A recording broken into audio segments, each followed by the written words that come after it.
तथागत गौतम बुद्ध के अनुसार जीवन को बदल देने वाली महागाथा। बुद्ध का मौन संदेश।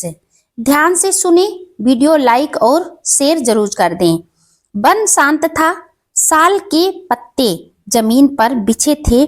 तथागत गौतम बुद्ध पीपल वृक्ष के नीचे ध्यान स्थिर बैठे थे। उनके पास बैठे शिष्य आनंद ने पूछा, भगवान, लोग जीवन भर भटकते रहते हैं, फिर भी उन्हें शांति क्यों नहीं मिलती? बुद्ध ने आंखें खोली, धीरे से बोले, क्योंकि वे ऊपर देखने में लगे रहते हैं, नीचे झुकना भूल जाते हैं, और जो नीचे झुकना भूल जाते हैं वह दुआओं के अमृत से वंचित रह जाता है। यहीं से इस कथा की शुरुआत होती है। श्रीबस्ती नगर में एक युवक रहता था, आर्यक। तेज दिमाग, ऊंची शिक्षा, आंखों में सपने और मन में अहंकार। आर्यक मानता था, मैं अपने भाग्य का निर्माता हूँ। मुझे किसी की दया, किसी की दुआ या किसी के अनुभव की जरूरत नहीं। उसके माता पिता जीवित थे। पिता उम्र के 7वें पड़ाव पर, माँ रोगग्रस्त कमजोर। लेकिन आर्यक के लिए वे बीते समय का बोझ थे। पिता अक्सर कहते, बेटा धीरे चल, समय सब सिखा देता है। लेकिन आर्यक झुंझला जाता, आपके समय में होगा, आज के समय में नहीं। माँ कहती, बेटा किसी को ठेस मत पहुंचाना। आर्यक हंस देता, दुनिया भावनाओं से नहीं चलती माँ। उस दिन माँ चुप हो गई, पर उसकी चुप्पी में एक आह छुपी थी। एक दिन नगर में घोषणा हुई, तथागत गौतम बुद्ध श्रीबस्ती आए हैं। लोग उमड़ पड़े। आर्यक भी गया, लेकिन सीखने नहीं, परखने। बुद्ध बोले, 3 लोग जीवन में कभी असफल नहीं होते। पहला, जो झुकना जानते हैं, और दूसरा जो सुनना जानते हैं, और तीसरा जो सेवा करना जानते हैं। आर्यक के ओठों पर हल्की मुस्कान आई। सेवा, ये साधुओं की बातें हैं। प्रवचन के बाद आर्यक ने प्रश्न किया, भगवान, क्या सच में माता पिता और बुजुर्गों की दुआ जीवन बदल देती है? क्या सच में इनकी दुआओं से भला होता है? बुद्ध ने पूछा, बेटा जब तुम छोटे थे तो कौन तुम्हारे गिरने पर उठाता था? आर्यक चुप। बुद्ध बोले, जिसने तुम्हें चलना सिखाया उसी को तुम चलने लायक नहीं समझते। आर्यक नगर छोड़ दूर देश व्यापार करने चला गया। शुरुआत शानदार थी, धन, यश, सम्मान। वह सोचता, देखा बिना दुआ के भी सब संभव है। माँ पिता पीछे छूट गए, उनकी यादें भी। फिर समय बदला, साझेदार ने धोखा दिया, व्यापार डूबा, कर्ज बढ़ा, मित्र गायब हो गए, रातें लंबी हो गईं, नींद रूठ गई। आर्यक पहली बार खुद से डरने लगा। एक रात वह रो पड़ा, बुदबुदाया, सब छोड़ गए, सब मतलबी हैं। उसी पल उसे माँ की आवाज याद आई, बेटा किसी का दिल मत तोड़ना। कई वर्षों बाद आर्यक घर लौटा। माँ दरवाजे पर बैठी थी। पिता की आंखों की रोशनी कम हो चुकी थी। माँ ने कांपते हाथों से उसके सिर पर हाथ रखा, बेटा तू आ गया, अब सब ठीक हो जाएगा।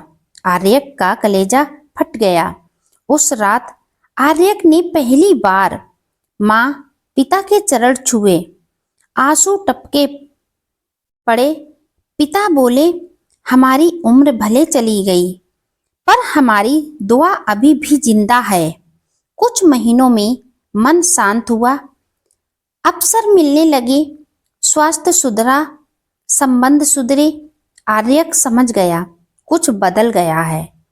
मेरे भीतर अहंकार ऊंचा उठाता नहीं, नीचे गिरा देता है, और जो झुकना सीख ले वही दुआओं का अमृत पी लेता है। यही भाग कहानी को भीतर से तोड़ता है और फिर जोड़ता है। माता पिता के चरणों में झुकने के बाद आर्यक के जीवन में सब कुछ तुरंत नहीं बदला, लेकिन उसका मन बदलने लगा। अब वह सुबह उठकर सबसे पहले माँ के पास जाता, पिता के लिए पानी लाता, उसके पैरों में हल्का सा दबाव देता। पहले यह सब उसे बोझ लगता था, अब यह उसे शांति देता था। वह सोचता, अजीब है, जितना झुक रहा हूँ उतना हल्का महसूस कर रहा हूँ।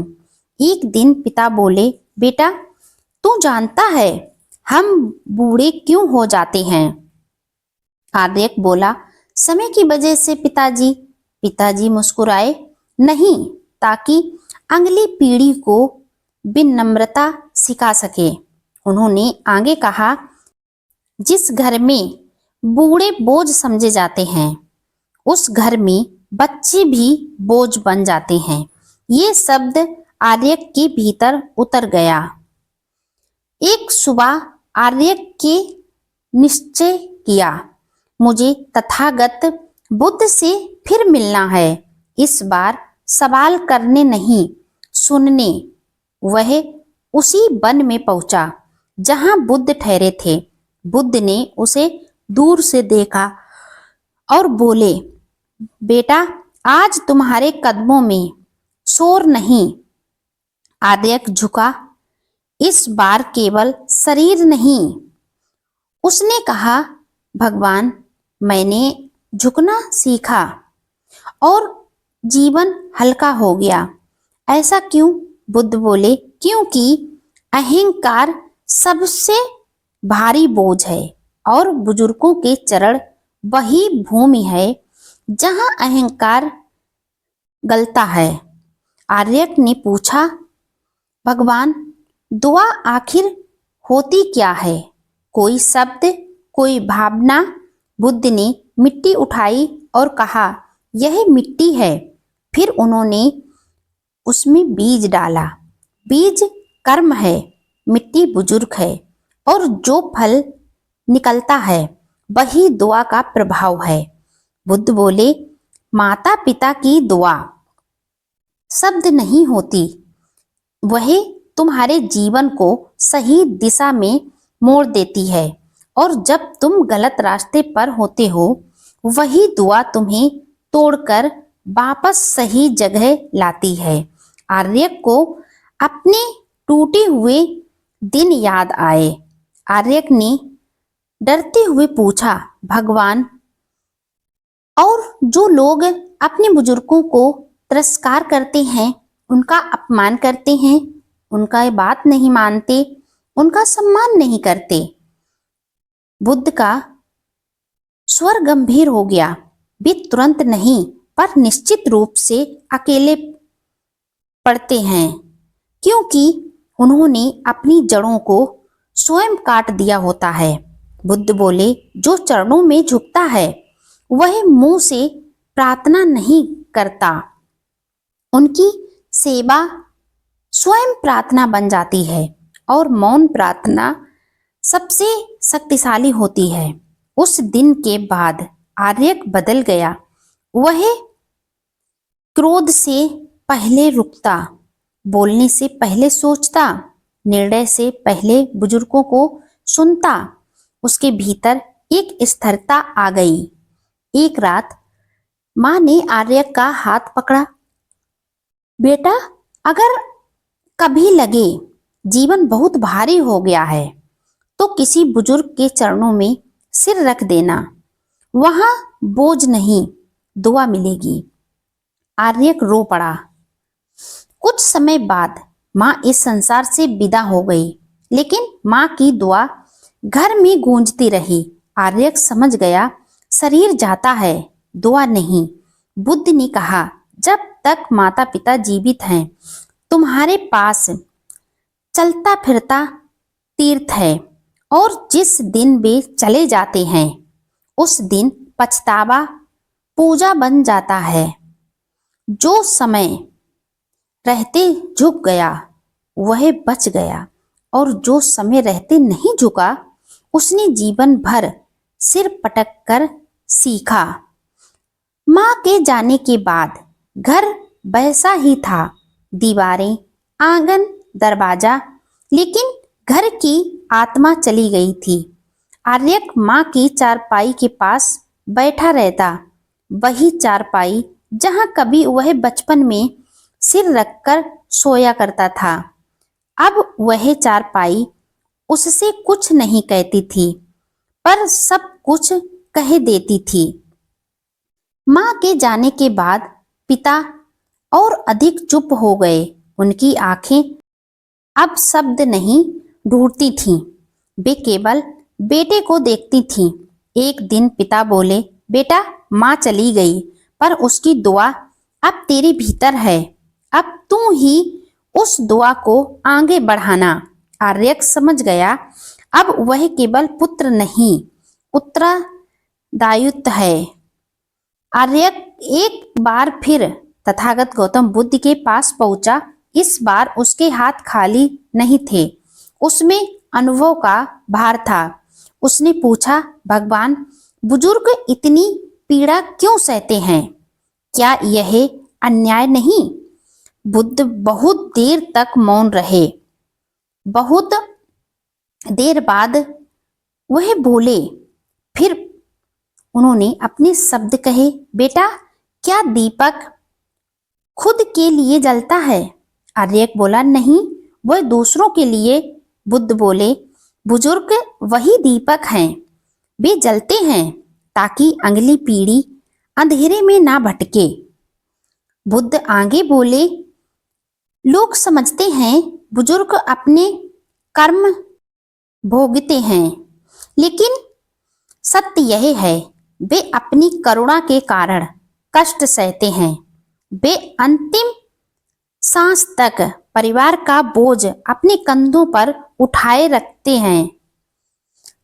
बुद्ध ने कहा, जिसे तुम बोझ कहते हो वही तुम्हें सबसे बड़े पतन से बचा रहे होते हैं, और जब वह चला जाता है तब जीवन बिना छत का घर बन जाता है। एक रात पिता ने आर्यक को पास बुलाया। उनकी सांसें भारी थीं। उन्होंने कहा, बेटा, मेरे पास देने को अब कुछ नहीं बचा। फिर उन्होंने आर्यक का सिर अपने हाथों में लिया। पर मेरी पूरी जिंदगी की दुआ तेरे नाम है। आर्यक फूट फूट कर रो पड़ा। पिता के जाने से पहले आर्यक ने उनके चरणों में सिर रख दिया। पिता ने कांपते हाथों से आशीर्वाद दिया। उस क्षण आर्यक ने समझा, यही अमृत है। अगली सुबह पिता भी इस संसार से विदा हो गए। घर पूरी तरह शांत हो गया, पर उस शांति में डर नहीं था, स्थिरता थी। समय बीता। आर्यक ने देखा, निर्णय स्वतः सही होने लगे। संकट समय से पहले सुलझने लगे। मन डगमगाता नहीं। क्रोध जन्म लेने से पहले मर जाता। वह समझ गया, दुआ सुरक्षा कवच बन गई है। अब आर्यक केवल अपने लिए नहीं जीता था, वह बुजुर्गों की सेवा करता, युवाओं को समझाता, माता पिता के सम्मान की बात करता। वह कहता, अगर जीवन में स्थिरता चाहिए तो बुजुर्गों से जुड़ना सीखो। बुद्ध ने कहा, बेटा, संसार में 3 लोग कभी दरिंद नहीं होते। पहला, जो माता पिता की सेवा करता है। दूसरा, जो बुजुर्गों का सम्मान करता है। और तीसरा, जो अहंकार छोड़ चुका होता है। भले उसके पास धन ना हो, पर जीवन की रक्षा अवश्य होती है। बुद्ध बोले, बुजुर्गों के चरण केवल मिट्टी नहीं होते, वे अनुभव, त्याग, पीड़ा, प्रेम और दुआ से बने होते हैं। और जो इन चरणों में झुक जाता है वह जीवन के सामने कभी नहीं टूटता। जब तक बुजुर्ग जीवित हैं झुको, जब वे नहीं रहते पछतावा झुकाता है।